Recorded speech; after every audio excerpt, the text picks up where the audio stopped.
okay, news crew from Sweden came to the U.S. to like document like what's going on in America right now in terms of like race. So they were just like, shit's popping over there. Let's go check it out. Let's film it. Let's see what's up, right? So this is a third party, nothing to do with the States people. These are Swedes, you know? Mm-hmm. Okay, so what they did was they went around and inside and interviewed every single Black Panther station, every community that they could. So it's like real footage, and it's just like hearing the Black Panthers talk, like showing the public service they're doing, and they were just like, this is incredible. Like, so they were going around to the different centers and like interviewing them and people and asking people, you know, like Americans on the street, like what's up.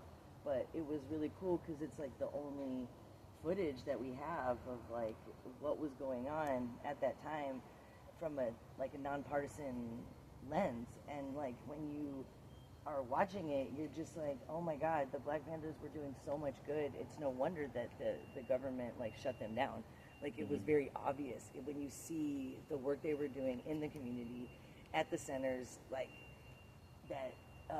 It's like the only inside look that ever was, that they let the crew in. You know, they weren't letting people in, and so it's called like tapes. It's like I'll find it, but it's fucking fascinating. And what it reminded me of was James Baldwin.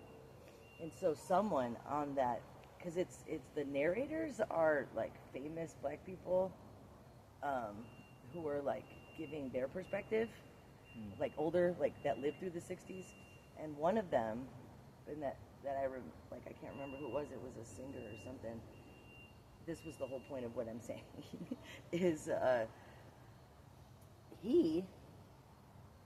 this singer, I think it was like Pharrell, it's somebody big.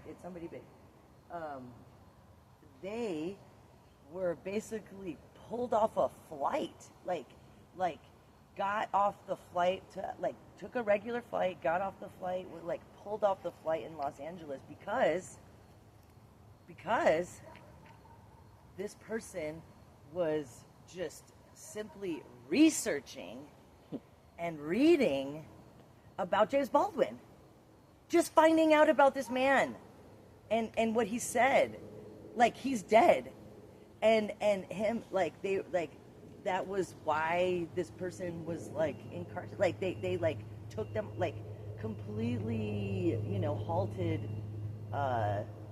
like stopped them in their tracks and was like, you can't be researching, you can't be, like, took them into the office or the FBI office, whatever, and was like, you can't be, we forbid you to look into the life of this man.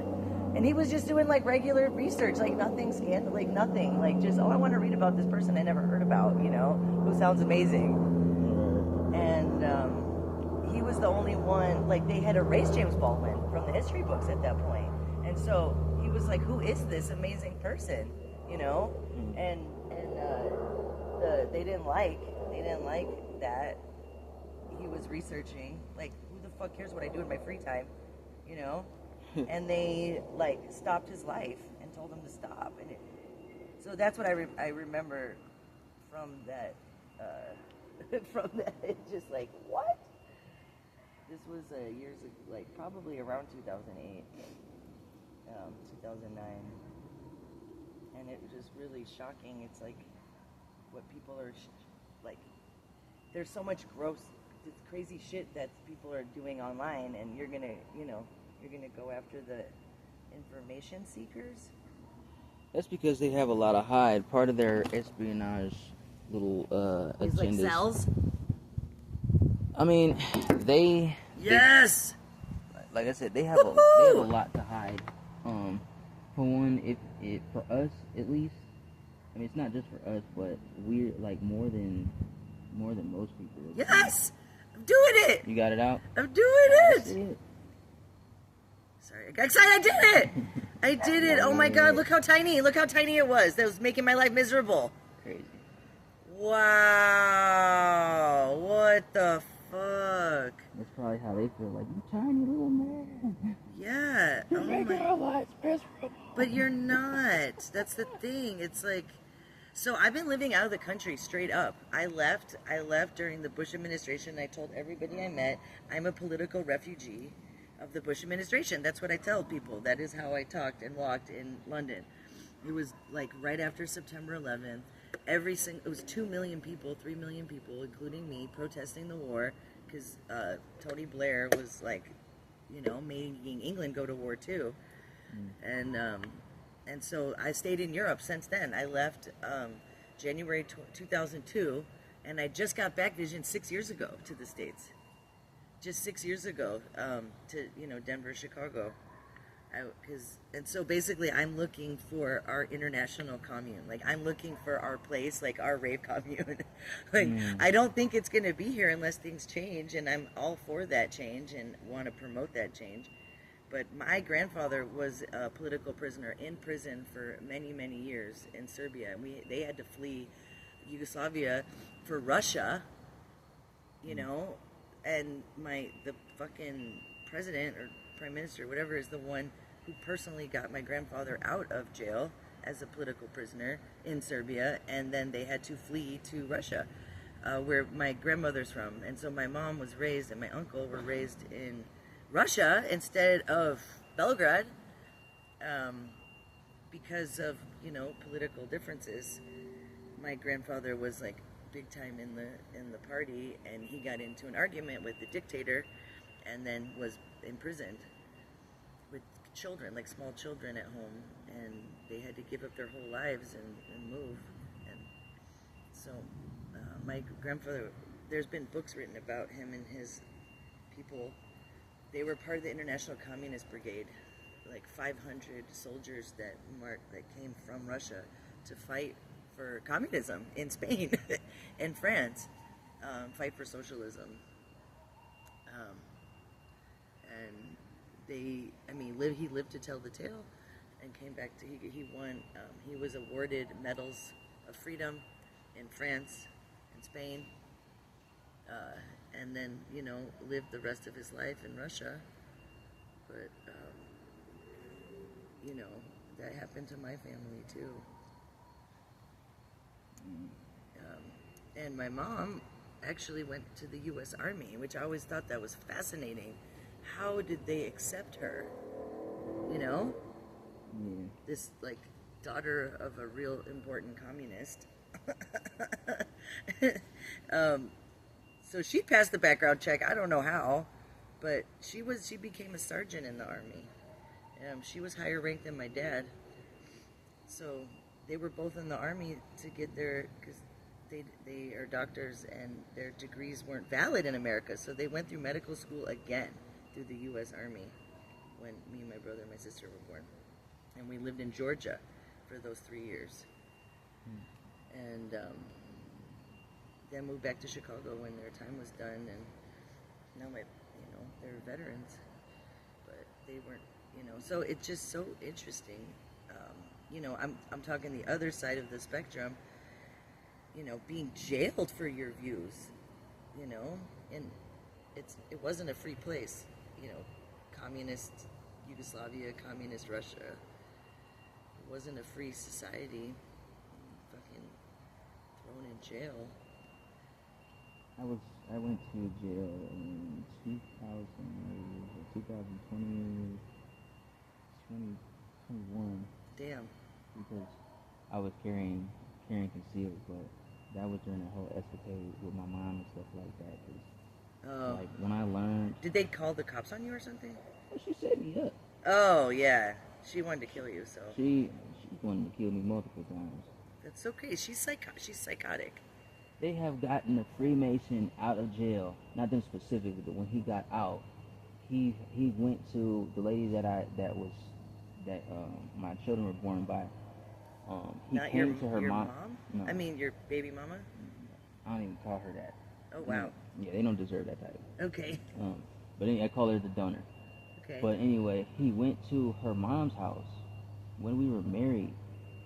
And long story short, like, they tried to get him to forcibly take her from us and then followed us to another city that same day. But I've had so many encounters with these people, but that's partly because I chose not to throw my gun, long story short. So I chose not to walk in fear, long story short. I was like, fuck this, I'm not about to throw my gun. Because I know. Yeah, you need to protect yourself. Are you fucking insane? Yes. You're like, are you crazy? What, am I a moron? But I know where all the gun laws came from. That was during the wars that they don't talk about in schools or in any religious settings. All the Indian wars, which is actually in the Old Testament of the Bible. And when our tribes people began to stand up and fight against their own brothers and sisters who was trying to enslave us and try to exterminate us, along with the British, Spanish, Germans, so on and so forth. Portuguese, a lot of the Moors too. Fucking, don't forget the Dutch. Yeah, the Dutch, English, there's a lot of motherfuckers. Yeah, a lot, exactly. But even when they brought the Irish over here as slaves and stuff like that, they sure did. Our people in our empire of Haiti, that's the Creole and all that stuff. Our ancestors helped liberate the Irish from slavery. Wow. So there's a lot of deep history. And you know what I found out about like that? Like it's so upset. You know, these things are so upsetting. You have to be like, as a human, how can I come to terms with this? Come to find out that there was plenty of food in Ireland during the famine, and that was all done on purpose. Like, there was no need for that Irish famine. Like, that was like genocide. Like, there was the powers that be, like the way that it ended up, like actually none of that, people did not need to starve to death. Like, that was kind of like that was created a disaster. But there, can you, and like for me, the other like super upsetting thing, probably the most upsetting, aside from the natives here, but for one of the most upsetting stories that like I really couldn't stomach in history was Pol Pot and what he did to Vietnam. Like, having a genocide on your own people and like murdering your own people and just killing your own people. Like, that's what I feel like Agent Orange is doing right now. He's fucking Pol Pot. And I haven't heard of him in so fucking long.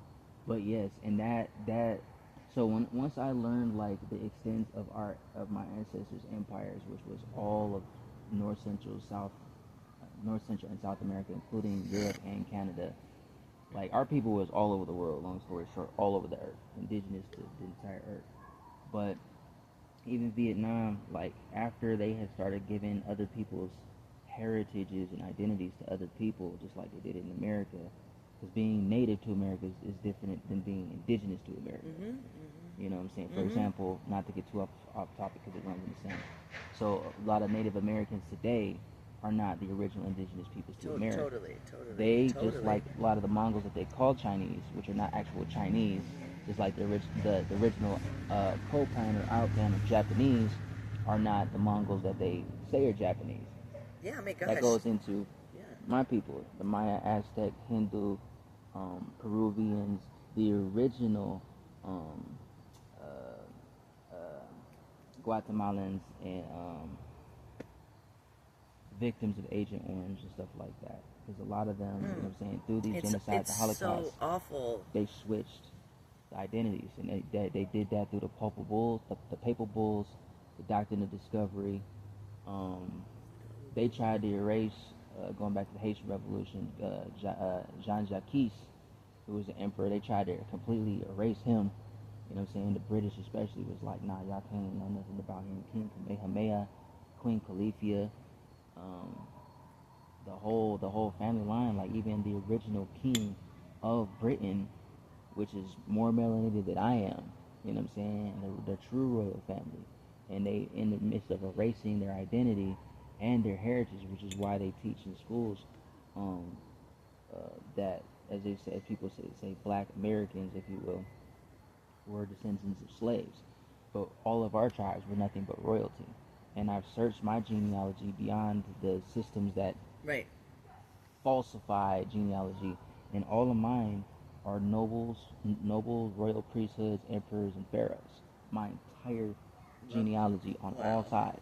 I love that. And we have people from here, North Central South America. We got people on the West Coast, Gold Coast of Africa, and I can trace like our languages. I know how to read and write in many of our languages. I love that.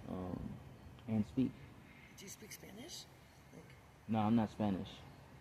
So like a lot of they spoke a different language. Well, yeah. The Mayans. Could you tell me what time it is? Schedule. I could talk to you for hours. 10:24. Okay, good. So yeah, the Spanish are actually not Mayans. I know. They never were. No, they're European. Original Mayans. We say it's Huehue Palacanan. So the Tamariland, right? Or Tamarowak. Original Mayan, if you look at the statues, a lot of the noses, it's just like they say Olmec, but it's Aztec, Toltec people. I've been to those ruins. Yeah. I've been to the temples. I've been to the pyramids in Mexico. And you look at their hair, even like a lot of the Hindu statues, and the really, really tight curls. Who are the only people that have really, really tight curls? And the Sumerians. All the Sumerian stuff is all that. And that's my people. See, I'm not stupid. And a lot of people, they swear up and down that they're this, and I'm like, no. If you knew about the tribal integrations and trying to like white out or wash out the originals and the integrations that were illegally done, there was a thorough laws that was broken. It was considered high treason. And then the dumbing down and the suppressing of history of our stories and our, everything else. And that's why you have all these other people trying to like gatekeep our identity and our heritage. And that's why they wrote these religious books, because it's a form, it is MK Ultra. And I went through a lot of MK Ultra programming growing up. But these studies and my connection with the Most High that will always remain for eternity has helped break those cycles and like reverse all that programming. So now, like, I don't look at these people as having power. There's people say the powers, that's not power. When you sit there and you forcibly do stuff like fear, through rape, through burning, suppressing stuff, and bullying people, you're not power. You have a power and control issue because you don't have control over yourself. Yeah. And that proves that you're not who you say you are either. Speaking of, I'm Slavic. I'm first generation American, very proud Chicagoan over here. But I grew up in the Serbian culture and Slavic culture, so I can trace my roots, Slavic. My mom is Croatian and Russian, one grandparent each, and so Croatian means Italian, Venetian Empire. Honestly, Greek. Her last name sounds Greek. Kala Fatic. She's from the sea. We are from the Black Sea, and then my dad and the Adriatic Sea. And my dad's side of the family is from Kragujevac. I've seen the tombstones and where my parents will be buried there in this little village by the river, an hour away from the city. It's so fucking beautiful. And that side of the family, it's like they always remained in the area, but Yugoslavia, what was Yugoslavia, has been since history the most fertile ground for farming in all of Europe. So it has been the most like war-torn area from history. Everybody's always trying to take it over because of the agriculture, and so we were taken over by the Turks for 500 years. 500 years, just like the Spain was taken by the Moors. And so it's really fascinating that, like, so that makes us all fucking part Turkish as far as I, you know what I mean? That's like 500 years of history, so they remain like true to Slavic culture, but over time, I'm sure we have some Turkish customs too. But Muslims, they're Muslim and we're not, and so I don't really think so. I think that the Slavic people remain true to their own religion and customs, because obviously they were really against the occupation.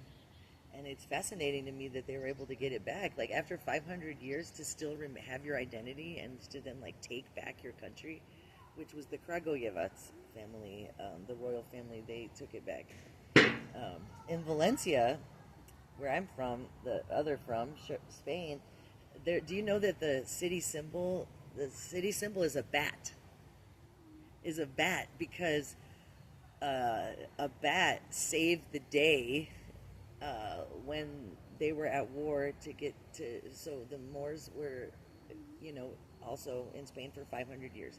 And how were they overthrown? They were overthrown when they were fighting in Valencia, and there was going to be a sneak attack at night, and so the battle was supposed to be in the morning, and so all the soldiers are sleeping, everybody's resting, and then apparently a bat fucking came out of the sky and fell or hit the drum, and it woke people up, and then they were able to see the enemy coming to do the sneak attack at night, and woke up and conquered. So the bat is like the fucking symbol of Valencia. It's really cool. It's like the bat with the open wings and then the crest of Valencia, and so on every single emblem, that is the city emblem, is the bat. And you see it in Barcelona too, because that was kind of around this, not the same kingdom, but that's like the Catalan Empire and the Valencian. They were the same. They're more together in terms of Spanish history, because you've got all the other regions and all the other kingdoms, but those two kingdoms were the same language, kind of next door neighbors, same people. So you'll see that in Barcelona too. But it just fascinates me how, like we could be, a society could be completely occupied by another culture, another religion, another people, and then be taken back, and then, like, we don't have any connection, no Serbs do not have any connection to Turkish, to Turks. Like, we don't feel Turkish, we don't say, you know what I mean, to that part. It's like that part never existed. And in Spain, they pretend too, like the Moors never existed, and that they're not Moorish, and that there wasn't 500 years of Moorish rule.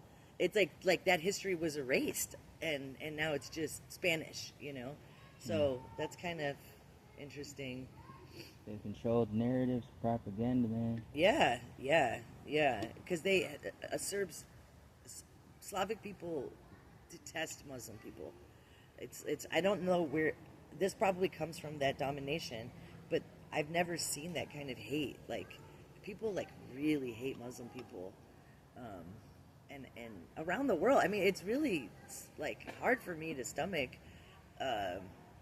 because I just don't. I feel like, having been to Egypt, having been to Turkey, knowing Muslim people, knowing about their religion, I really, the propaganda that we're fed is that Muslims are extremists. And it makes me sick, because when you meet Muslim people and you go to Muslim countries, part of their religion is to be generous and helpful, and they give 5% of their earnings back to the community, as like that's it, like that's the like Muslim law. So they really like help each other out, and you meet people and you're like, they're not extremist. We're led to believe that that like people are extremist of that religion, and they're moderate. There's extremists, but there's normal fucking people, So I hated that, the brainwashing. I've met some of each kind. Even that whole Muslim thing, it runs really deep. Most Muslims today are not proper Arabs. Proper Arabs were never white. So most of them are like Italians or Spanish, British. Like, they're original Muslims. During the Arab slave trade and the sub-Saharan slave trade, which is connected to like the East Indian actually people are living in is the transatlantic slave trade. Marine or Maritime Admiralty jurisdiction, which is ran by Moors, and Anigidawagi, which is part of the Cherokee nations and tribes. So not all Moors are wicked. You know what I'm saying? Because I am Cherokee. Yeah, I definitely think that. Like, I have an open But mind. I'm not a Muslim. Yeah. And basically where I was going with this Yeah. is, you know what I'm saying, is like, I don't, I mean, this is kind of, I don't know if it's like ashamed, or feeling ashamed of them, or just like whatever it may be, but I don't ever be like, you know, we have people who was Muslim, this, that, and the third, because I'm not a Muslim, I'm Maya. Yeah. You know, I'm a Maya, Egyptian, Ivri, before they renamed us Hebrew, and as a Mayan, Egyptian, Ivri, or Hebrew, and then among the many other Haitian, some Creole, Gullah-Geechee, and that's all down south, the islands, so on and so forth. You know what I'm saying? I have Sudanese, Seminole,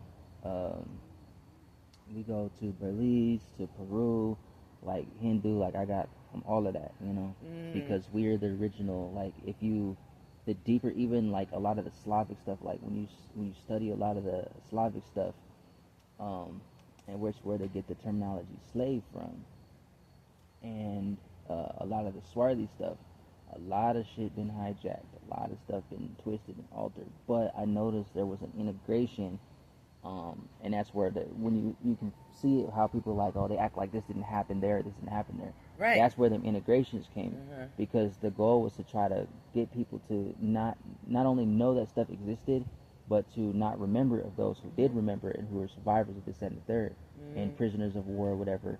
And that's where they made their agreements and their parliaments in. So that's where you look at all these world conferences and this, that, and the third, and you got so many different mixed peoples, because that's the truth of that reality. They just integrated and made a bigger system. So that's where you also get, going back to this system, the Strawman Act, and all these amendments. There was two forms of amendments, and then the ones that was ratified happened through somebody in their own act who was doing, I forget his name, I have it in my notes, but there's two sets of amendments. Not only that, but every country that they call a city-state has their own amendments. Like Colorado has its own amendments, this, that, and the third, stuff like that. Because what people don't realize is every city or state is an actual individual country. And that model is an ancient model. That's why they have borders. Yeah, I mean, look at Rome. Yeah. And isn't it crazy how they stretched all, because being in Spain and having Roman ruins thousands of miles away and up south, north, it's really, and it's just in Serbia too. It's really, I love history and I love traveling, and I'm a world traveler. So I think the coolest sites I've ever seen are in Turkey. Turkey is like a coveted area. I mean, oh my gosh. Like, they're like, this is where, I mean, like the most important, like, religious people in it, you know, like this is where, I think I saw the house where it was like, this is where Paul the Apostle lived, and this is where, like, fucking Mary, like, you know, like, there's just like a lot. It's weird because it's a lot of, it's like the Christian stuff, and then it's Turkey has everything. Turkey has Gobi Tempe, you know, so that predates everything, and it's just it's fascinating. I have to go. Like, damn it, I have to go before. I told her I'd be there around 11. Yeah, it's.